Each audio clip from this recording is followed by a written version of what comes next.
Welcome back, fantasy fans. It's the first sprint race of the season, and that means there's a bunch of extra points up for grabs as we head over to Azerbaijan for 51 electrifying laps in the windy streets of Baku. Stick with me for the next 10-15 minutes because we're going to cover the latest driver viability matrix, we're going to talk game chips, price dips, and point rips, and as always, we're going to end with a cheeky little fireside chat. Play the intro. What is up, fantasy fans? Welcome back to The Data Straight, a channel here on YouTube dedicated to translating real-world data into actionable fantasy insights. Quick disclaimer before we get into the video, I would like to remind everyone that I am not in any way affiliated with the Formula 1 brand or the official F1 fantasy game. I'm just an Excel nerd with a microphone, and I'm on a mission to build a community of hardcore fantasy fans here on YouTube. If that sounds like something you want to be a part of, feel free to subscribe to the channel and switch on notifications to make sure you never miss an upload. Okay, so before we get into the video, I want to call out a small change on my end. So I usually script my videos out. I might spend 2, maybe 3 hours just making sure I've written everything down. But my girlfriend and I recently bought our first house. And so despite us not having had a race for 3 weeks, I haven't really had the time to refine this week's script. There's not some sort of lame excuse, right? Just to say that if we end up getting into some weeds along the way, I'll try and bring myself back on topic in the edit. But yeah, we're kind of shooting from the hip this week. If you ironically prefer the more conversational style, then let me know down in the comments because I'm not opposed to binning off the script and just chatting about the data if that makes for more engaging content. I'm also recording in a new location. I've got an office now, which is exciting for me, but if things sound off, just bear with me while I kind of dial it in over the course of the next couple of videos. I have made a couple of notes just to try and stay on track. So things I want to discuss today, I've got the DVM, Driver Viability Matrix. We've got the Battle of the Budget Drivers, the highs and lows from Australia, which I will say now, Australia was an absolute emotional roller coaster. I went from having 300 plus points to like 50, 60, back to having 300 plus in the blink of an eye. It was all too much, to be completely honest with you. I've also written down, I think a lot of people are asking the question, should we be using our extra DRS chip this week because of the sprint race? And I've got an opinion on that, although I say it's an opinion, it's less of an opinion, more my interpretation of what the data is telling us. So there's that. And lastly, I've got a league update, which is awesome. So a quick hello to all our new team principals. The number of teams that we have in the league has more than doubled since the last race. So very warm welcome and a massive thank you to everyone who has joined. Okay, we're going to start by jumping into the driver viability matrix so we can see who's viable and who's sitting on the sidelines going into selection this week. Now, one thing that I think does need to be said, if you're like me, if you're a triple Red Bull, triple Aston kind of guy, then you might be thinking, hey man, we've seen this before. The DVM is not useful this season because the pricing's so messed up. And to tell you the truth, I do think the current format of the game has kind of taken the sting out of the DVM because yes, week to week, I feel like the only real thing that I'm contemplating is which of the back markers do I want to have. And when I say back markers, it's really just a question of choosing between Zhou or Yuki, right? But I think as we saw in Saudi, doubling up on assets is costly if you get a DNF. And if things had played out slightly different in Australia, then tripling up on Aston assets would have been catastrophic. Despite what I've just said, I would also say that at this point in time, it does feel like my team is pretty much locked in. However, I still think it's worth spending a minute kind of dipping a toe into the DVM because Formula 1 is a sport of fine margins and fantasy is no different. So any sign of weakness from the big four, and you might start seeing people giving the old side eye to some of the other drivers. The DVM helps us know which drivers we should be eyeing up. Right, starting down here in the Shadow Realm, we have Nick, Kevin, Valtteri Bottas, and Oscar. Now, I know what you're thinking. What about Alex? What about Esteban? What about Charles? Right. If Nick, Kevin, Valtteri Bottas, and Oscar are not viable, then Alex, Esteban, and Charles are so unviable, we need a new word to accurately capture how unviable they are.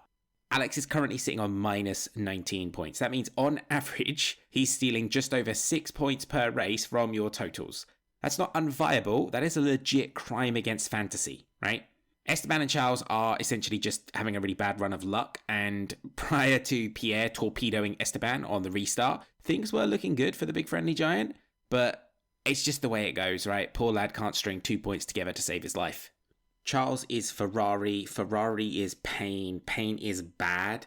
Therefore, assuming we are adhering to the properties of transitive math, Charles is a bad pick.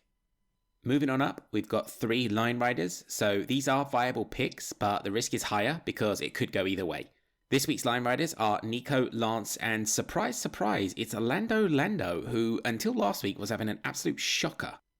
Starting with Nico. Nico's qualifying pace is mad. His race pace is kind of lacking, but as was very nearly the case in Australia, if he can get himself into the mix, then he has a good chance of striking if the opportunity presents itself.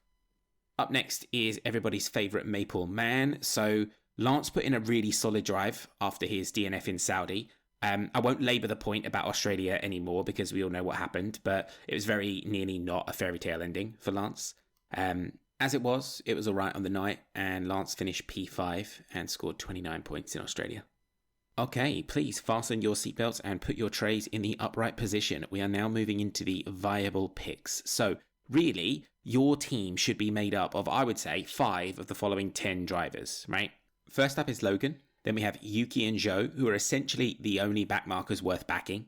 Then you've got Pierre, Fernando, Carlos, and George, who is danger close to dropping below the line. Big weekend for old Georgie boy. And then last but not least, we have the big boys, Lewis, Sergio, and Big Max Verstappen.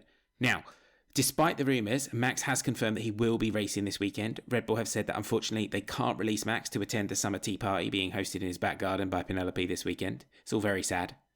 If you have no idea what I'm talking about, then you have missed out on one of the most precious moments in the history of Formula One.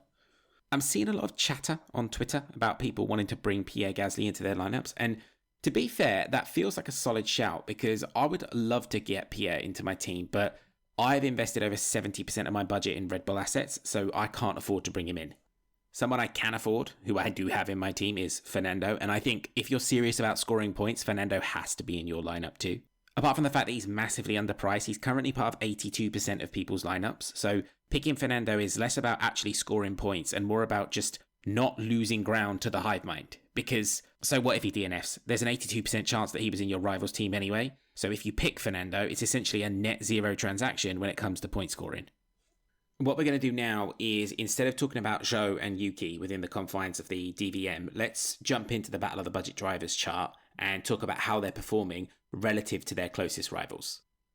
So, straight away, the thing that jumps out at you is that Zhou is breaking away from the pack. This weekend will be crucial for Zhou because another solid performance, another double-digit finish, and he'll be closing in on 50 points from 4 races.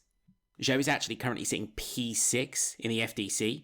If you look on the left-hand side, you'll see the FDC, the FCC stand-ins. It might not be on the right one at this exact moment, but when it gets round to the FDC top 10, you'll see our man Zhou chilling on 36 points, just 3 points shy of Carlos Sainz in P5.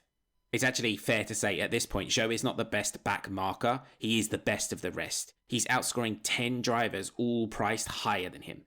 He's actually got more points than the bottom 6 combined, although Alex is sitting on minus 19, so maybe that's not that impressive. The point is, I backed De Vries in week 1, and that was not a terrible decision, but I swapped De Vries for Zhou going into week 2, and he's been a static asset in my lineup ever since.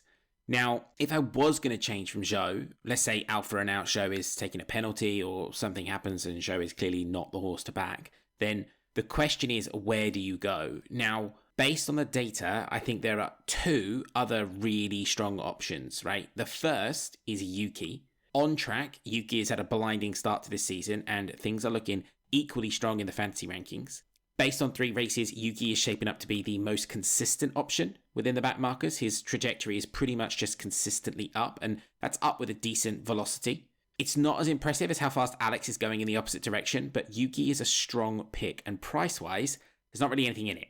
Zhou is 4.9, Yuki's 4.8. Yes, if your budget only has 4.8 in it, then obviously Zhou is not going to be an option, but assuming most budgets can cope with picking either driver, then it kind of comes down to what your gut is telling you is the right way to go. If budget is a problem, then you've always got Logan Sargent, who is currently sitting at 3.8 million, which makes him an absolute bargain. In summary, I would say, assuming you've got the cash, I wouldn't be looking at Logan over Yuki or Zhou, but if you're strapped for cash, don't be feeling like our man Logan isn't a solid pick. Logan might be your only option, but that doesn't mean he's a bad option. In fact, it's a really good option. even if you've got other options. Unless those options are Zhou or Yuki, then I'd go with one of those options. Right, DBM, done. Battle of the Budgets, done. Let's spend a few minutes talking about the highs and lows of Australia. So, in a word, carnage. In 2 words, crikey, mate.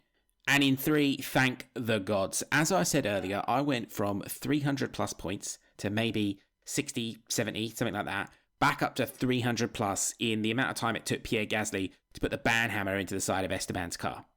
And although I was IRL heartbroken to see Carlos slap with a 5-second time penalty, an unjust 5-second time penalty, if you ask me, it did help me, because when I saw Carlos and Fernando were coming together, it was like time stopped. And I felt like I aged about 10 years in 5 seconds. The race was insane for me. I would say up to the point where we had the second red flag, Australia was a solid 8 out of 10, closer to a 9 than a 7.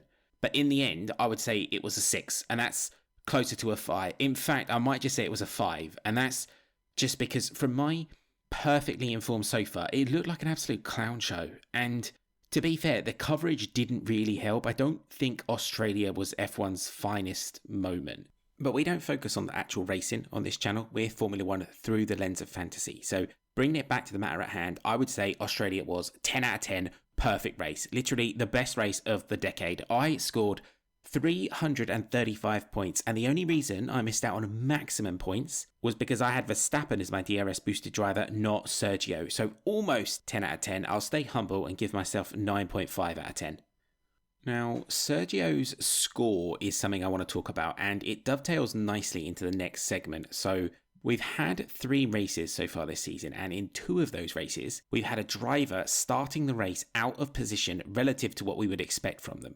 Charles and Max started from P12 and P15 in Saudi. Charles went on to score 27 points, which was good enough for P3 on the day, and Max scored a whopping 61, which put him in P1 by a country mile.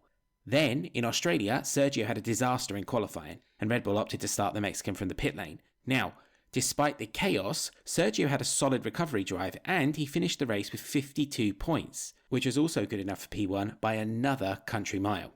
At this point, it's clear with the new format, drivers who start the race out of position but recover and finish the actual race in a decent position are scoring more points than drivers who qualify well and then convert that into, let's say, a top 6 finish. So, what does that mean for us? Well, it means that if you know a driver is taking a penalty and you've got the stones to do it, you might want to consider making that driver your DRS boosted driver. And to that end, this weekend is the first sprint race of the season. I think a lot of people are looking at the chips and asking themselves if they should activate their extra DRS boost. And it's a good question to be asking, but I'm going to quote the infamous Gordon Gekko and say greed is good. And what I mean by that is I'm holding on to my extra DRS chip for now in hopes of doubling up on my potential, because if someone like Max or Sergio or even Charles was to take a penalty the same weekend we have a sprint race, then the points would be raining down from the sky. It is very tempting to just activate it this weekend, give it to Max and hope for the best, because looking at the league, I feel like I'm quite far behind. But what I have to remember is that some of the teams above me have already activated their extra DRS boost. So if I can stay within touching distance, perhaps even activate it at a more opportune moment, if that pays off for me, then I could jump from P5 to P1 over the course of a weekend. I am aware I might be holding out for a situation that never presents itself, and if it doesn't, that's fine. I can always use my DRS boost on the last sprint race of the season if I have to. The risk-reward ratio is no higher or lower in Baku versus, say, Spa-de-Francorchamps, or even Interlagos, for example. Claps in chat, by the way, for that absolutely epic pronunciation. Last point for this week, which I have just danced around, just danced on the edge of it. So let's have a look at the official TDS fantasy stand-ins. We currently have 23 teams in the league, and I've compiled here a custom view for you that shows the top 20 teams, their scores, and then I'm calculating the average points per race, and then I'm also working out the gap to leader and the point interval between each position. So this is significantly richer than what's available on the website. We'll start at the top. We're not going to cover everyone, but look, shouts out to PK Blinders, one of only 2 teams to have crossed the 1,000 point line already, and we're only 3 races into the season. It's pretty close at the top. In P2, we've got Notellen currently sitting on 1,001, a mere 39 points behind the leader. If you have a look here, P3 down to P12 is very tight. There's only 31 points between Watch Out for Debris in P12 and Risky Martinez in P3. It's a big weekend for anyone sitting in this DRS train, myself included, right? Because, if we get it right this weekend, we might be able to make up some ground. Get it wrong, and you could find yourself being cut loose from the pack. It's only the 4th race of the season, so this is far from over. Cheeky Tofu, currently sitting in P20, could pull a Hamilton at Brazil in 2021 and absolutely carve his way through the field. The sad thing is, going into Australia, Cheeky Tofu was sitting near the top, but a combination of Charles as their DRS-boosted driver and having Ferrari in their lineup was a big punishment. Very harsh. Shout out to No Michael, No, and Just a Racing Incident for their beautifully memeable names. I absolutely love that. I will flash up the results from Australia real quick for 2 reasons. One, to show off again. Look at that. 3-3-5, equal for P1. I'll take it, and I will keep mentioning it because it's possible this is my peak for the season. It's all downhill from here, maybe. So if this is it, if this is all she wrote, then I'm part of the 3-3-5 club, and no one can take that away. To be fair, it was very close. Australia ended up being a really high-scoring weekend, actually. Look, 18 out of the 20 teams scoring 300 plus.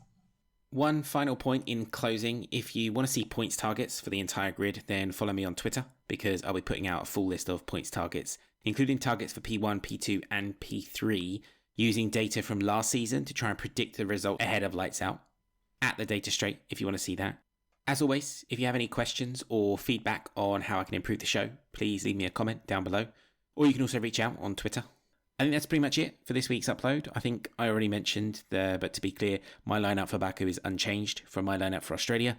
I'm kind of fully convinced that triple Red Bull, triple Aston, and Guan Yu Zhou are a recipe for success this year, so until something changes, that's what I'm sticking with.